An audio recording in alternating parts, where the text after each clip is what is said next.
Mild spoilers for the games Five Nights at Candy's 1, 2, and 3, Undertale Yellow, and Danganronpa Eden's Garden. Disclaimer, my videos include mild swearing and are meant for a more mature audience. Enjoy. When a fan game is so good, it becomes something beyond just a fan game. It becomes a beautiful passion project created by such dedicated fans. Let's begin. When I was like 10, the first FNAF video I saw was this animatic of Rouge and Shadow playing the game. Then the second video I saw was the React channel playing FNAF 2. So I didn't even see what the first game looked like until finding Corey's gameplay of it.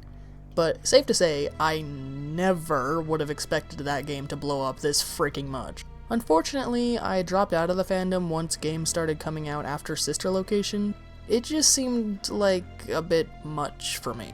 I came back briefly to watch Corey play Security Breach, but then I fell out again. Oh, well, I also came back for the FNAF movie, because of course I'm gonna watch a freaking FNAF movie, are you serious? But anyway, I will say I may have fallen out of interest with the main games, but one thing that did keep me strung along were the fan games. Terrifying ones, like Joy of Creation and Five Nights at Junior's or whatever that one's called. But the one that was always so interesting to me was Five Nights at Candy's. It was one of the OG fan games. It had its own lore and unique characters. The one that I was really impressed with, though, was the third one. I really loved the aspect that was similar to the music box, where you had to keep rewinding and playing the radio to stay calm, and how you had to keep your flashlight on the rat. Plus, I just love the effort that the creator put into the lore. It ties in pretty well with the first two games. Correct me if I'm wrong, but I'm pretty sure FNAC 1 introduced the more than two doors aspect before Scott ever did.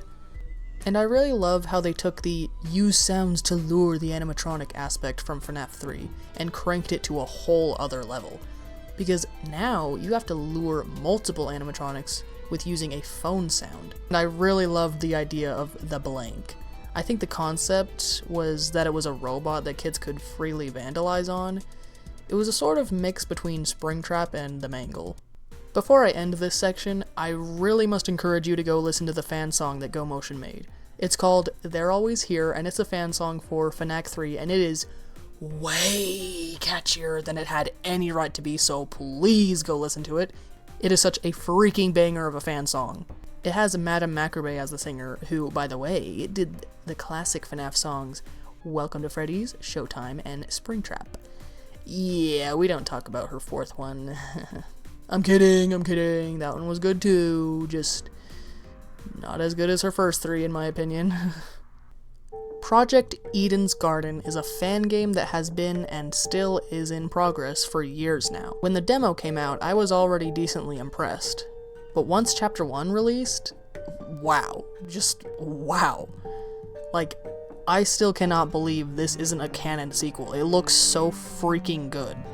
The location looks like a perfect Danganronpa style 3D model, and the sprites are all drawn so dang well. And I just seriously love the idea of giving the players a tutorial trial. Like, I'm honestly surprised the main Danganronpa makers didn't think of that. It gives the opportunity to see what every character would be like in a trial. Because unfortunately, in the main games, the first person to die never actually gets to be in a trial. So I just really love that the mastermind of this game used a fake effigy to recreate a murder for them to solve as a sort of like test run, or again, a tutorial. And not to mention the music!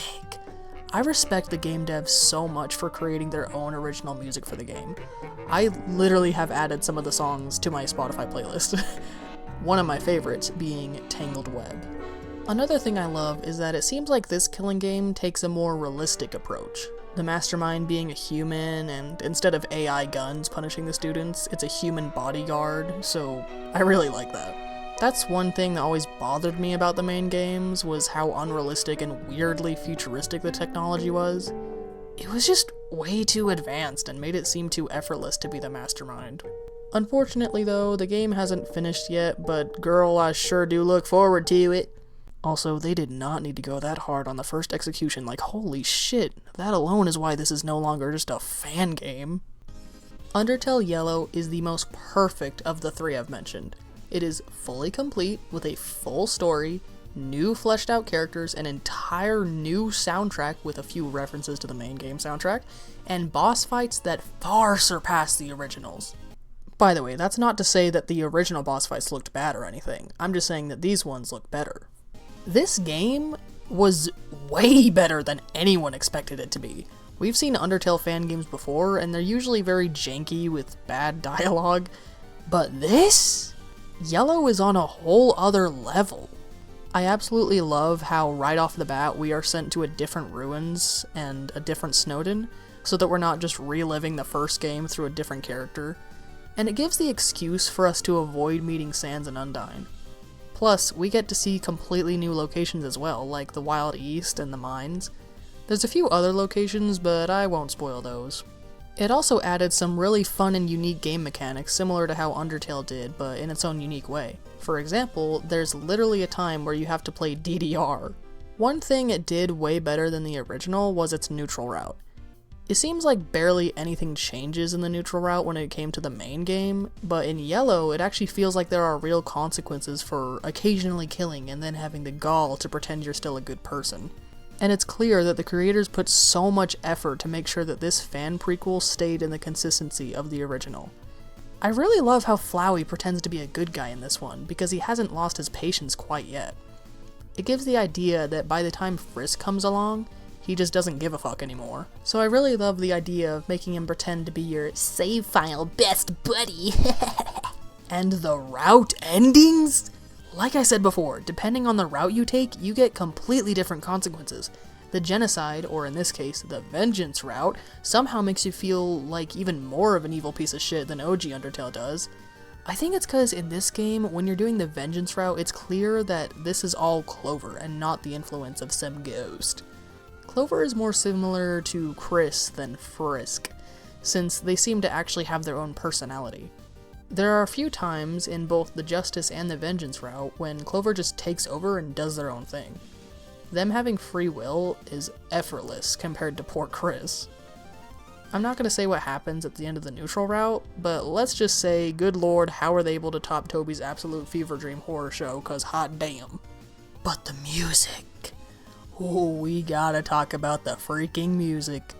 I have almost all of the boss songs added to my Spotify playlist, and I will say, some characters get multiple boss themes depending on what route you choose. I won't spoil who, so that you can just experience it for yourself. But the music is freaking fire! They did not have to go that hard for a freaking fan game! I need to calm down. Everything's fine. Amanda. I'm an adult. I love having, like, happy anger. Or angry happiness. It's so funny. Anyway, that's enough of me fangirling. Go watch a gameplay of these. Or, if you're lucky, buy the games and play them yourself. I can't do that, because I don't have the money to buy the proper devices. An honorable mention, the fan mods for Friday Night Funkin' are next level. The Hazy River mod, the Soft mod, the Indie Cross levels, all were top tier. Anyway, toodaloodles. Not nice and